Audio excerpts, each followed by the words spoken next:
Selamat siang sahabat Humas Polda Papua. Salam presisi. Saya Brigjen William Ireo akan menyajikan berbagai informasi yang telah dirangkum oleh tim Cendrawasih Live Polda Papua.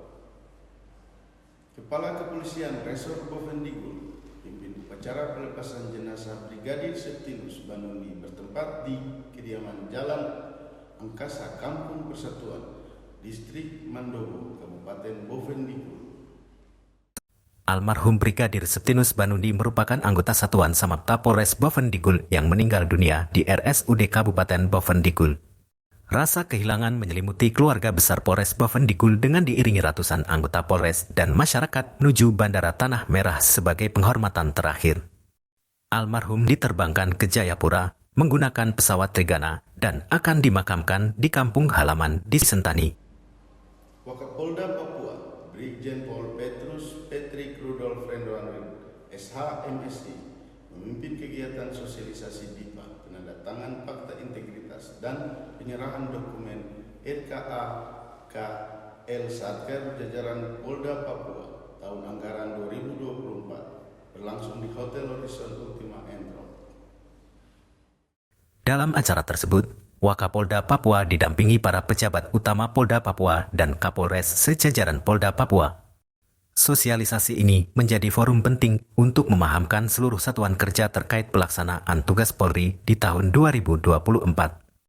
Brigjen Pol Patrige menyampaikan bahwa Polri saat ini dihadapkan pada berbagai tantangan dan harapan masyarakat. Masyarakat menuntut peningkatan kinerja dan pelayanan kepolisian. Wakapolda menekankan bahwa keselamatan, kecepatan dalam pelayanan dan profesionalisme penegakan hukum menjadi prioritas dalam menjawab tuntutan dan harapan tersebut. Dalam acara tersebut, dilakukan penyerahan dokumen daftar isian pelaksanaan anggaran dan rencana kerja anggaran kepada 55 satuan kerja di jajaran Polda Papua. Wakapolda berharap dengan diterimanya dokumen DIPA dan RKA, setiap satuan kerja dapat memproses pelaksanaan anggaran sesuai rencana kerja mereka. Brigjen Pol Patrige juga menekankan pengelolaan anggaran berbasis kinerja, di mana setiap rupiah yang diterima harus menghasilkan keluaran yang terukur dan memberikan manfaat bagi masyarakat. Ia mengingatkan agar seluruh satuan kerja menjaga kelancaran dukungan anggaran operasi kepolisian, seperti Operasi Mantap Brata, Operasi Kewilayahan, Operasi Fungsi Lantas, Operasi Binmas, Kontingensi, dan Dukopsnal Satker, Polres, dan Polsek pada tahun 2024. Tujuannya adalah mendukung kegiatan operasional kepolisian di lapangan. Saudara-saudara sekalian, beberapa hal yang ingin saya tekankan antara lain, pertama, segera sosialisasikan DIPA dan RKA Satker di lingkungan Satker masing-masing. Kedua, susun pola rencana penarikan dana dari awal tahun secara sistematis sebagai dasar dalam pelaksanaan dan pengawasan realisasi penyerapan anggaran guna menghindari penumpukan kegiatan dan realisasi anggaran pada akhir tahun serta melakukan penyesuaian apabila terjadi perubahan kalender kegiatan. 3.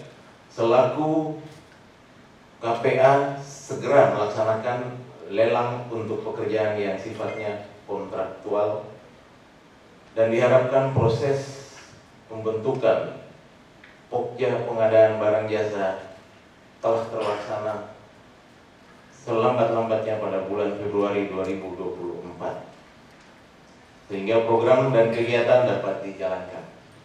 4. Lakukan konsolidasi dan evaluasi secara rutin mengenai kemajuan penyerapan anggaran melalui aplikasi online monitoring sistem perbendaharaan dan anggaran negara atau OMSPAN, dan kemajuan capaian kinerja dengan melibatkan seluruh pengguna anggaran pada satuan fungsi masing-masing. Satuan Lalu Lintas Polresta Jayapura Kota intens gelar kegiatan rutin yang ditingkatkan atau KRYD guna menjaga dan memelihara konduktivitas Kamtimas di Kota Jayapura. Kegiatan digelar dalam bentuk hunting bertempat di depan Mako Polresta Jayapura Kota berhasil menjaring minuman keras lokal jenis Sopi sebanyak 2 jerigen dan 1 double stick. Kasat Lantas Polresta Jayapura Kota, Kompol Dian Novita Peters SIK mengatakan, KRYD yang dilakukan pihaknya intens setiap hari dengan waktu dan lokasi random di wilayah hukum Polresta. Lebih lanjut, kata Kompol Dian, selain Milo dan double stick, pihaknya juga memusnahkan 3 knalpot bising dari motor pengendara yang terjaring. Sebanyak 42 pelanggar terjaring dalam hunting yang digelar hampir 1 jam tersebut. 38 tindakan tegas berupa penilangan dilakukan, sementara 4 lainnya hanya diberikan teguran. Kompol Dian pun menuturkan, pengendara motor harusnya sadar akan pentingnya menggunakan helm saat naik kendaraan roda 2. Karena melindungi kepala yang merupakan aset penting tubuh kita. Jika lalai, maka nyawa pun bisa jadi taruhannya. Demikian sahabat Tumas Polda Papua. Informasi tadi sekaligus mengakhiri perjumpaan kita kali ini. Saya Brigjen William Ireo beserta tim General Live Polda Papua pamit undur diri. Salam presisi.